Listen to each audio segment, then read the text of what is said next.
Welcome back to our channel World of Royals. London. And let's be honest right out of the gate.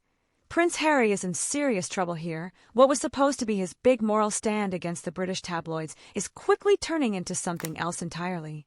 Something darker. Something messier. And judging by how this case is unfolding, something he may not recover from publicly. Harry has spent years framing himself as the victim of a corrupt press machine.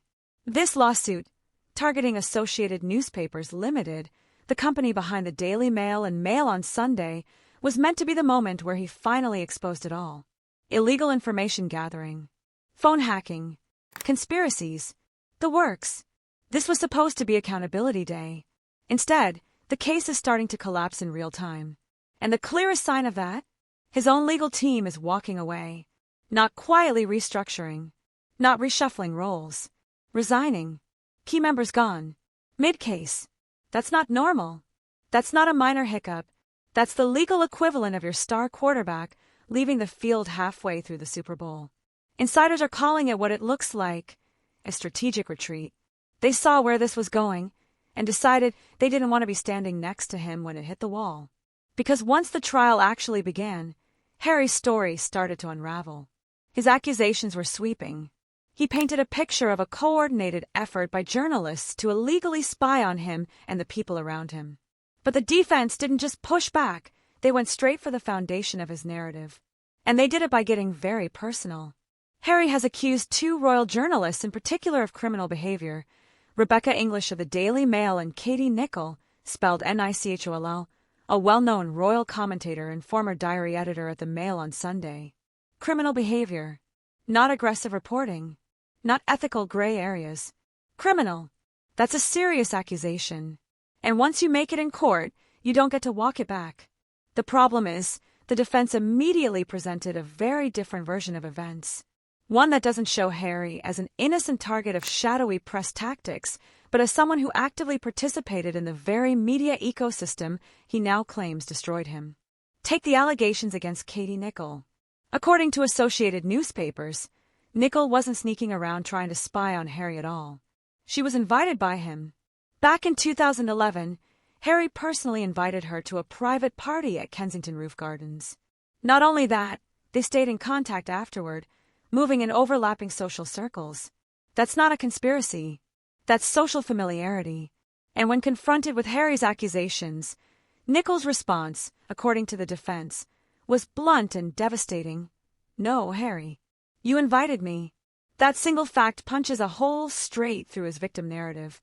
Because once you acknowledge a personal, social relationship, the idea of criminal harassment becomes much harder to sustain. And this is where the case starts to shift. Because now the courtroom isn't asking, did the press go too far? It's asking, is Harry rewriting his own history? And that question is only getting more uncomfortable as the trial moves forward. And it doesn't stop with Katie Nicholl. Because once that door opened, the defense pushed it wide open. The case against Rebecca English follows the same troubling pattern.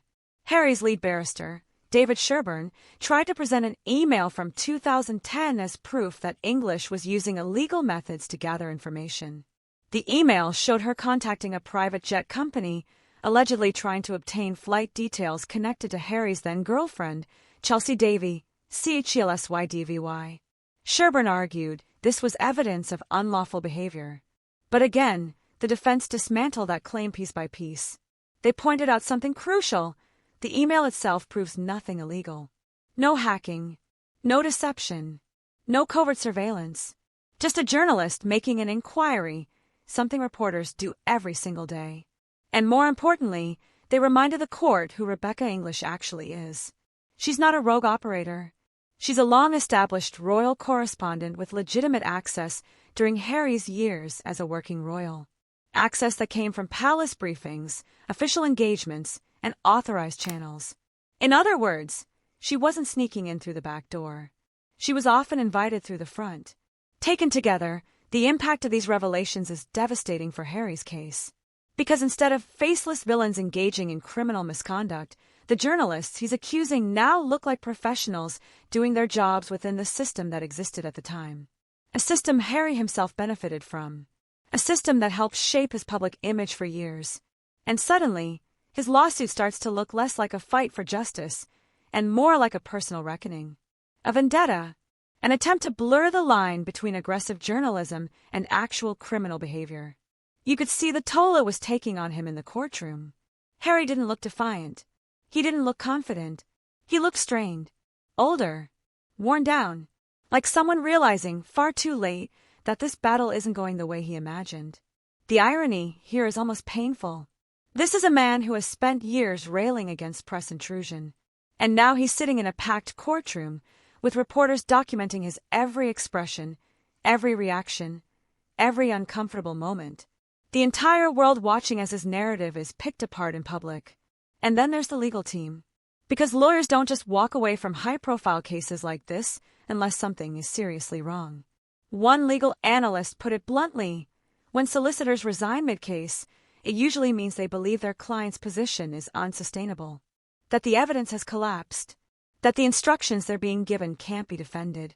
They're not abandoning the law, they're abandoning Harry's version of events. And that's when this stops being just a bad day in court and starts looking like a full-blown disaster. Because this case was never just about winning or losing in court. It was supposed to be the cornerstone of Harry and Meghan's entire post-royal mission. For years, they framed their fight against the British media as a moral crusade. Good versus evil. Truth versus corruption. This lawsuit was meant to validate everything they've said in interviews, documentaries, books, podcasts, about being relentlessly persecuted by a hostile press. But if this case collapses, it doesn't just damage Harry legally. It blows a hole straight through his credibility. And the consequences are massive. First, there's the money. If he loses, he could be on the hook for enormous legal costs, not just his own, but potentially the other side's as well. But honestly, that might be the least of his problems.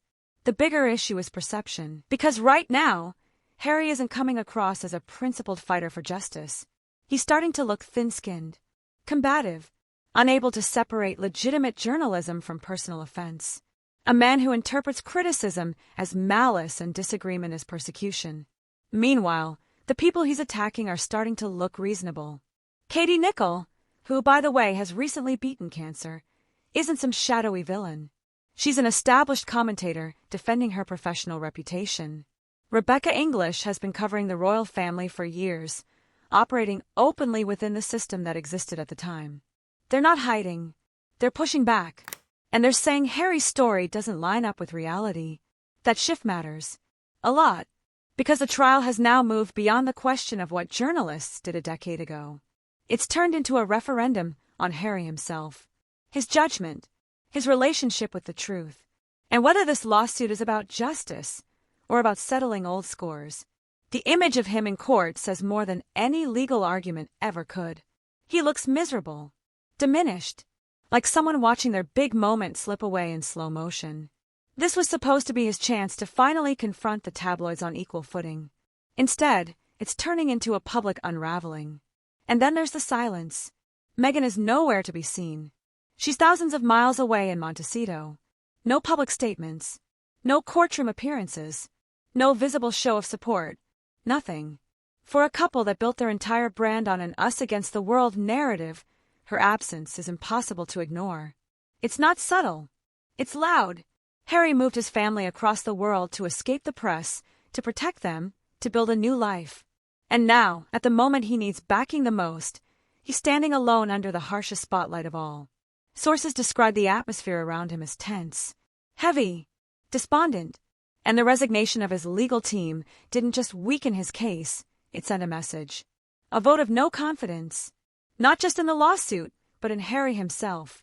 And that's a devastating place to be when your entire identity is built around being right. Because what we're really watching now isn't just a legal battle, it's a psychological one. The testimony has been brutal. Not because it's dramatic or explosive, but because it quietly dismantles the story Harry has been telling for years. The idea that he was relentlessly hunted, unilaterally persecuted, with no agency of his own. The details coming out paint a much more complicated picture. Stories about him inviting Katie Nicholl to parties, maintaining social contact, operating comfortably within the same circles as the journalists he now accuses of criminal behavior. That doesn't erase bad press, but it does challenge the idea that he was purely a passive victim. It suggests something else entirely, that Harry understood the media game, participated in it, and benefited from it when it suited him. Having your past reinterpreted like that, publicly, under oath, is disorienting. Because now he's not just fighting a newspaper. He's fighting a version of his own history. And that's a fight you almost never win. This exposes a deeper contradiction in his post-royal life. Harry and Meghan have built a media empire by telling their personal story. Netflix documentaries, memoirs, podcasts, carefully curated narratives sold for millions. They've argued that telling their truth is empowering, even necessary. But when the most consequential chapter of that story is being written, in a courtroom, under cross-examination, Harry is on his own. Meghan's absence starts to look less like coincidence and more like strategy. She's had her own clashes with the press. She knows how unforgiving public scrutiny can be. And right now, this case offers no upside, no narrative control, no sympathetic edit, just facts, testimony, and judges. There's no media strategy left to execute here, only risk. And it shows on Harry, his posture, his expression, the lack of that old defiant energy. He looks tired, isolated, caught between two worlds, the one he was born into and publicly rejected, and the one he tried to build, which now seems to be keeping its distance. That California dream looks very far away from a wood-paneled courtroom in London. At its core, Harry's misery is the result of a fundamental miscalculation. He tried to take a battle that works in the media, where statements, framing, and friendly outlets matter, and transplant it into a courtroom. But courts don't care about narratives. They care about evidence, consistency, credibility, and in that environment, publicity isn't power. It's a liability. The empty chair where Meghan could have been sitting says everything. So does the press gallery. So does the judge watching calmly as the story Harry brought to court is taken apart piece by piece. He wanted to be seen as a warrior for justice. Instead, he looks like a stranded soldier, alone, exposed, and realizing too late that the rules of his battlefield are very different from the ones he's used to. So let's strip away the legal jargon and the royal titles for a second and talk about what this actually means. Because this entire saga is a masterclass in how not to handle power, fame, and public sympathy in the modern world. Harry is fighting this battle like it's still the 1990s, like all he has to do is shout, invasion of privacy, and the public will automatically side with the wounded prince. But that world is gone. People are savvier now. They recognize contradictions. And they don't like being lectured by someone who has made millions selling their personal grievances to Netflix and publishers. That's the core irony at the heart of this case. Harry is suing the tabloids for invading his privacy while simultaneously monetizing every intimate detail of his life. You can't have it both ways. You can't condemn the press while relying on it to fund your lifestyle. And the public sees that clearly. Meghan's absence only reinforces that perception. This was supposed to be a united front, a power couple standing together against the system. But when the pressure hit, she stepped back. Quietly, strategically, and whether intentional or not, it leaves Harry looking exposed and alone. The result is that he's lost control of the narrative, and with it public sympathy. What's left is a man who appears bitter, entitled, and increasingly out of touch. A man lashing out, not because he's strong, but because he's cornered. And when even your own legal team walks away, the message is brutal. They don't believe in your case anymore. To be clear, this doesn't make the tabloids heroes. They've been invasive and ruthless for decades. But Harry's approach isn't reforming anything. It isn't changing the system. It's just burning his own credibility to the ground. And the tragedy is that none of this was inevitable. He could have walked away, focused on charity, built a quieter life, let the press fade into the background. Instead, he chose war. He chose to keep reopening old wounds, to keep proving he was right, even if it destroyed him in the process. Now he's left sitting in a lonely courtroom, watching the story he built his entire identity around collapse in real time. This isn't a redemption arc. It's a cautionary tale, a reminder that publicity isn't the same as power, that confession isn't the same as truth, and that sometimes the hardest lesson of all is realizing that the battle you're fighting is one you can't win. Harry made his bed, And now, with the whole world watching, he has to lie in it.